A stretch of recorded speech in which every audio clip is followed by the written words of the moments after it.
Hi, Tamika. This is my video log 3, all about the interview that I had with Logan. Um, I'm kind of upset right now. My favorite band, Panic at the Disco, just lost another one of its founding members, and it's kind of just as big of a deal as Zayn leaving One Direction, so I'm kind of not okay. But I will do my best to get through this so that you can know all about how my interaction went. Sorry for my sick voice. I will do my best to project and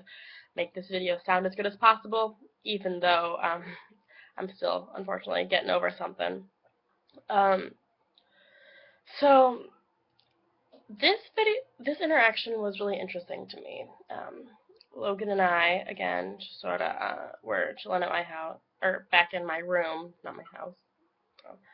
but just talking, trying to conduct the, asking her these questions and all of that sort of thing. As I was, you know, talking to her and getting through everything, something that sort of struck a chord with me was the fact that she had to work,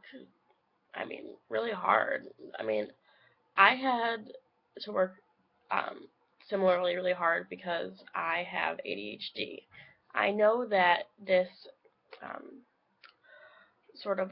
learning project is um, about, or it's supposed to be about, I guess, what type of school you went to and how that affects your schooling. But I think a huge part of what affects your schooling is how you are as a student, how you're able to overcome certain things or um, have to deal with certain challenges. I um, I I resonated with her when she said that she did struggle in some classes, but she had to put in a lot of effort, and she often felt that she had to put in more effort than certain people did just to achieve the, obviously she wanted good grades, she knew that um, she was on scholarship at her Catholic school, so she knew that she had to get good grades to keep it up to be able to go to the school she was going to. And I didn't have, I went to public school, so I didn't have to, be on scholarship for that, but I did have to work really hard because, with ADHD, it's like there's just so much involved and there's so much that goes into like getting by and getting to stay focused in the classroom and getting good grades. And you know it was like sort of we had this connection because oftentimes you see these people and like they just breeze by school and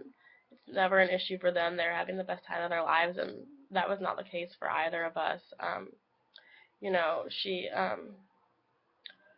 she did well in school, don't get me wrong, but she did attribute a lot of that to her effort.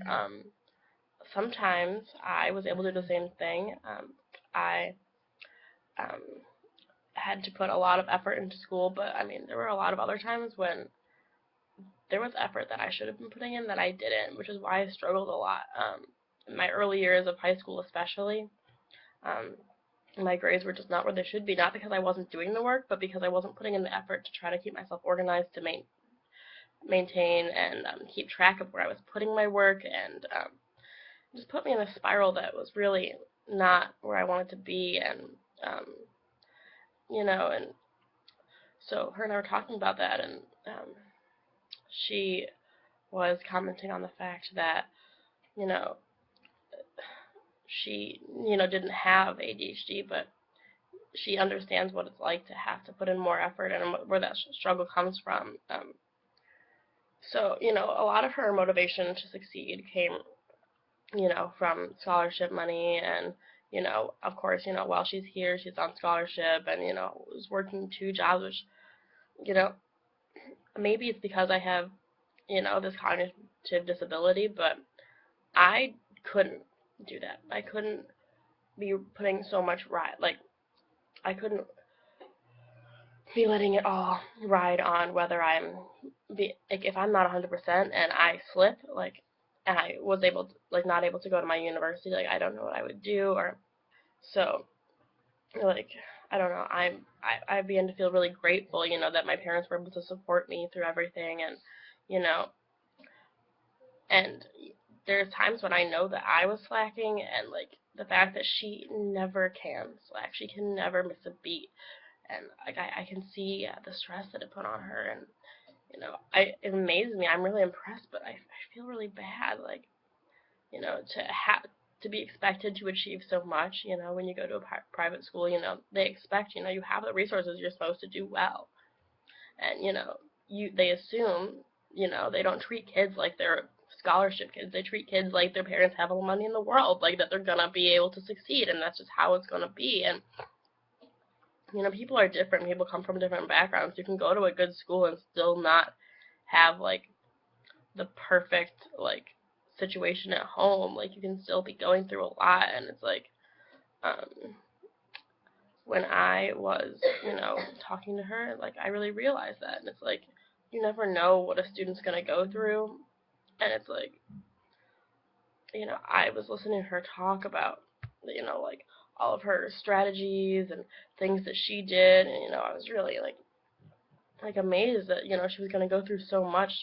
to be able to achieve greatly in school, which I know that she needed to. I know that she has high hopes for her future, and I think a lot of that comes from the schooling she went to, You go to a good school, you have that drive, you have that hope that you're going to succeed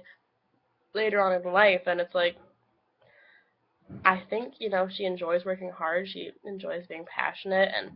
I really do appreciate that in her, and, I think her and I have grown closer because of it, but at the same time, it's like, I wish for her that she had been able to live a life where, things were as easy as they were for so many of the other students at her school. And I wish that she didn't have to put in as much effort as she did. I wish that I didn't. I wish so many things, and I think that it made me realize, when I'm a teacher, if I'm in an urban school or at a private school or a public school, wherever I end up, that, I need to take into account that some people are going to have to work really hard, and some people have home lives that you don't expect them to have, and some people have different situations, and you have to be so open to that, so that if a student's about to break down because of all the stress in their life, that they have you to go to, and that, that they have trust in you, and that, that you can make them be a better student because you're that better teacher. And so, a lot of this class interaction for me was, based on what we've both been through, and I think that because of all that stress, because of all of that, everybody putting in different amounts of effort and everybody going through different things. That's why I've wanted to become a special ed teacher, because it's like, I've struggled, and I want to be able to help people who also struggle be able to struggle less, and, make things easier for them, and, like, be that great teacher, be that person that, allows them to do great things. Okay, Tamika, hope you enjoyed my video log 3. See you in class.